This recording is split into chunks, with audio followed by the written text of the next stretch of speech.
Tayo pong lahat ay Kanyang papakinggan. Madalas tayo po ay nahihiyang lumapit sa Kanya dala ng ating mga kasalanan.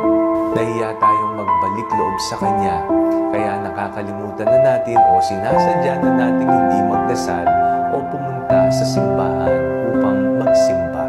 Ngunit isang paalala ngayong araw, huwag mahiyang lumapit kay Jesus, sapagkat pinakikinggan niya tayo at ninanais ni Jesus ang lahat ng kabutihan para sa atin. Magkaroon ka nawa ng isang malalim na pananampalatayang tutugunan ni Jesus ang lahat ng iyong pangangailangan. Manalangin tayo. Panginoong Hesukristo, kami po ay lumalapit sa iyo, nakikiusap. Pakinggan mo ang pagsusumamo ng aming mga puso. Amen. Sa ngalan ng Ama, ng Anak, at ng Espiritu Santo. Amen.